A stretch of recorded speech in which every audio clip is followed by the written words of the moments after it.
I got an email from Tone Empire asking me to take a look at the Fire Child, which I don't think is the best idea, but let's do it. Let's get started.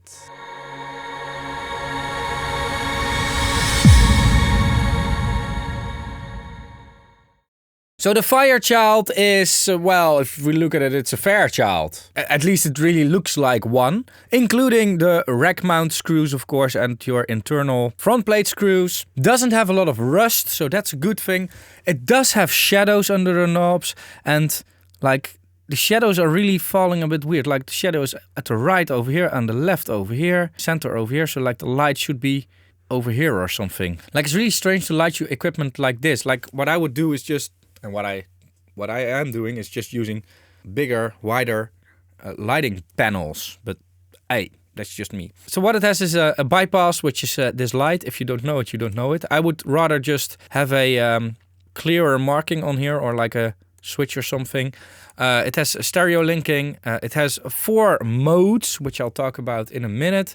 It has a bias setting. On the original Fairchild, there are also a few settings that you can adjust from the front panel using a screwdriver. It's not necessarily bias, it's the balance, I think. I've never used an original Fairchild. I did use a analog tube Fairchild replication, which is a very true to the original one, and it's actually one that I have on my wish list. I need to save up for 4 years or something in order to afford such a thing.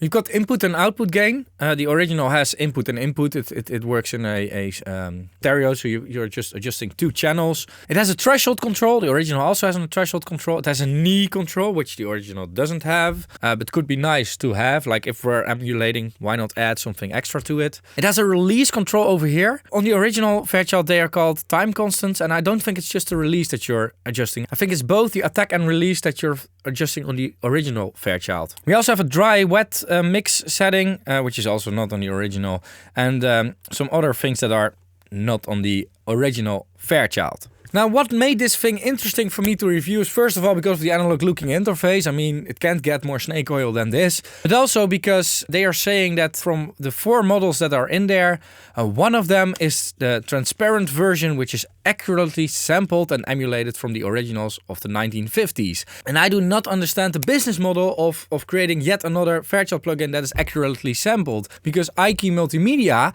has a Fairchild plugin, which is a faithful reproduction of each control, and an incredibly accurate model that captures every nuance. And same goes for UAD.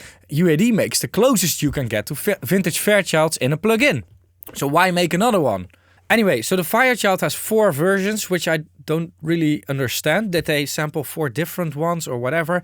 What they're saying here is that they have 3 of them tube versions, A, B, and C, and a transparent version, which is accurately sampled and emulated from the originals. But the originals are tube versions, like the original Fairchild and the original Very compressor idea is done with tubes. Like the original has, I don't know how many tubes. It has like, I think 6 compression tubes per side and also a few tubes to create the sidechain signal. It has power supply tubes and that kind of stuff. I think it easily gets to 20. If you know how many tubes an original Fairchild has, leave it in the comments down below. Now, what I would love to do in a future video is do a shootout with all of these type of plugins compared to an original Fairchild. However, I don't have an original Fairchild, so if you happen to have an original Fairchild, an original 670, let me know. If you could run some audio through it for me to use in my comparison, would be really great. Then I could do a shootout between all of these type of plugins. But for now, we're going to, of course, focus on the Fairchild. And what we're going to do is run some audio through it because, it's all about how it sounds. We've got it turned on and we've got a very cool piano track. Because as far as I know, and I don't know if this is a real story or not, the original Fairchild was made for piano. But I'm not completely sure about that. If you can verify this, let me know in the comments as well. And if you know the track name, also let me know that in the comments below. Okay. Just not doing anything.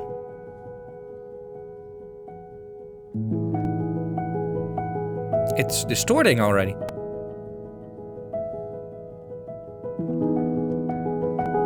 That's a lot of distortion. Let's try B.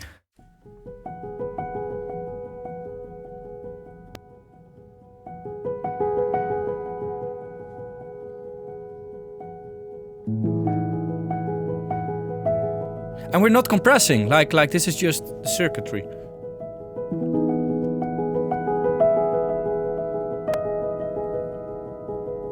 So off, shouldn't have distortion, yeah. Oh, what? What is happening?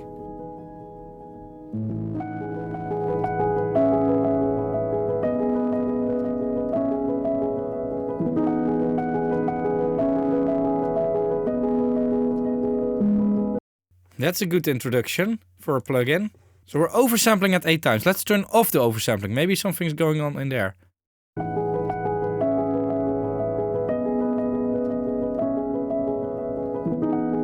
No.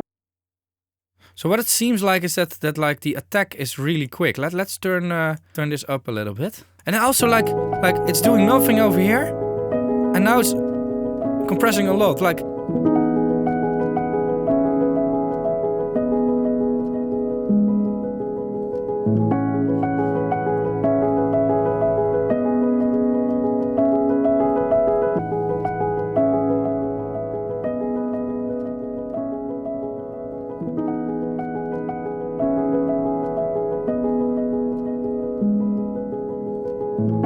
But that crackling. Do you hear the crackling through the YouTube codec? I hope you do. I hear a lot of crackling over here. If this doesn't come across on the YouTube codec, then the codec needs to be changed. But it crackles so much.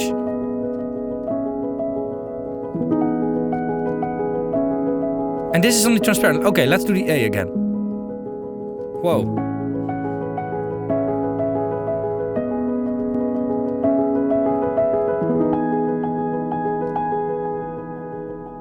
I'm really wondering if they did actually use a Fairchild in order to model this plugin. And like not run audio through Fairchild in a scientific way, but literally use it in the studio, being creative with it. This is not what I remember from using an analog tube, AT101 Fairchild replica.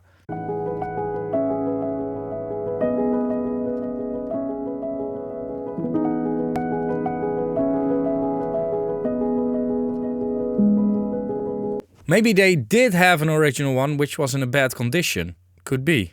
But then at least somebody would think like, hey, something's wrong here. Let's check a different piano thing.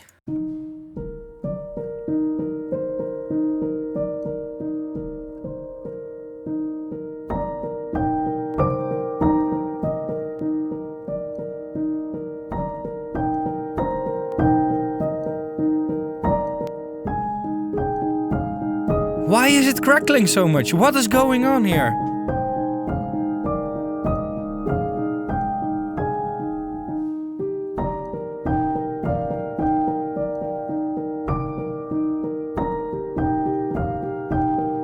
I've got it on 8 times oversampling, right? Yeah, oversampling is on. What am I doing wrong? Can I open up the screws or something? Can I solder a new capacitor in here? What am I doing? Am I doing something wrong? Okay, let's go up 1 notch. Let's go to an acoustic vocal track.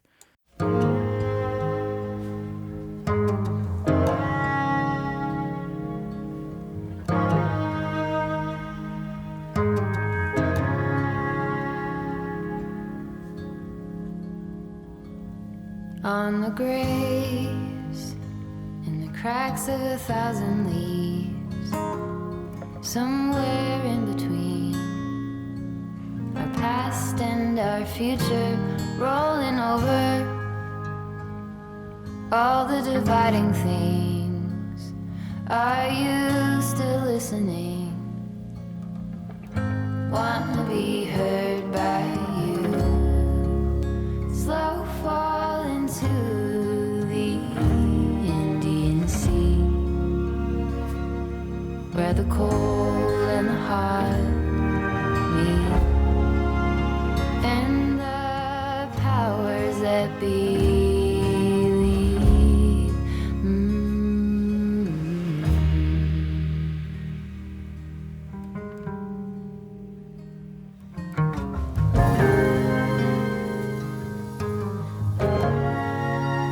I'm sorry, but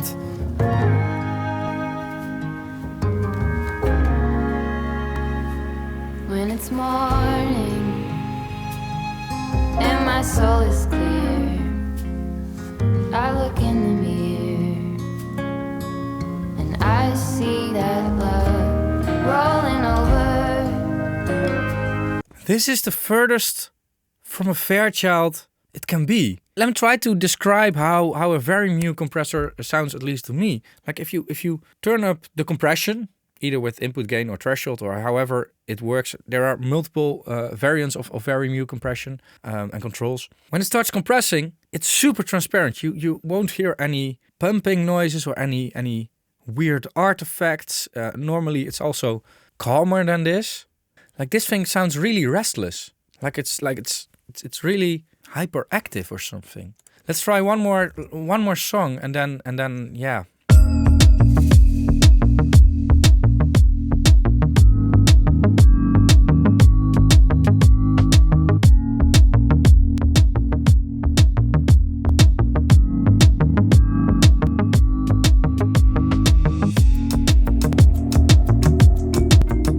Now the characters are clear.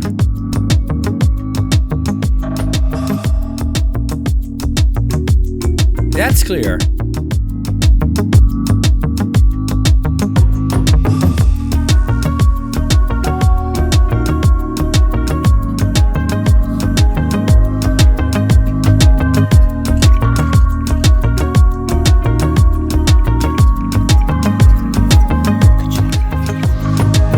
Okay, so that's weird. So it really depends on the music. On such a song, it sounds really good, and also the characters are like understandable, useful, different tastes on this track.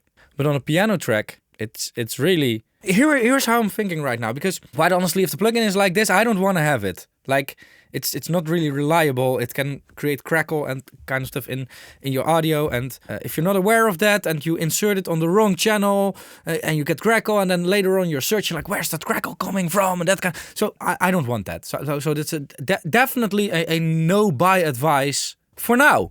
Because here's the thing. I'm thinking that what I've just experienced, what we've all just experienced, is some kind of bug. Is some kind of something is off, something is going on in here. And on one side it can be a bug, but on the other side I can't really imagine that it is a bug, because it's so easy to produce that if you're just testing or beta testing this plugin, within a few minutes you would have the same artifacts. I can't really imagine that this bug, if it's a bug, has slipped through. Or maybe this is what they are thinking, how an original Fairchild would sound in their opinion. And if you like what you've just heard, then go ahead and buy it, of course. But it's really not what I remember of a Fairchild. Absolutely not. I've become a lot more careful with calling a plugin snake oil. But this one does deserve the mark, snake oil, for at least for now. Now, and if this was a bug, then of course I'll make a new video when they've updated it or whatever. I've did this before, now I'll also do this with this plugin, of course, if it's a bug, but I don't know. And what I also want to be very clear about is that I'm not a beta tester.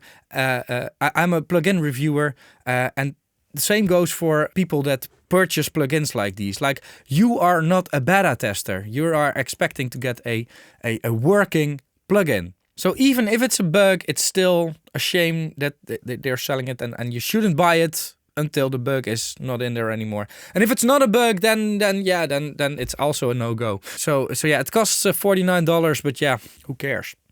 And that's all that I have to say for this video. As always, a small disclosure. I'm running the demo of the Fairchild. Tone Empire did actually send me a license for this one, but I want to test everything in the same way as everybody can test things. I don't really want to have a priority position or something. Tone Empire is not involved in the making of this video, in my opinion, whatsoever. They're also not seeing this video before everybody else, and everything that I'm saying is just my own unfiltered opinion. And if you want to support that type of independence, you can do that by using the affiliate links in the description down below. When clicking that link and then buying something in one of those shops, a little bit gets kicked to White Sea Studio. Another way to support me is by joining the fan club on patreon.com, which I'll link over here. And on Patreon you get early access videos, answers to your questions, and there's more on there. You'll see it all on Patreon. Last way to support YouTube, which includes me as well, is by watching more videos. I'll link one of my videos over here, but also check out videos from other creators on this platform. There are a lot of awesome creators, really. Thanks a lot for watching, keep pushing, and bye-bye.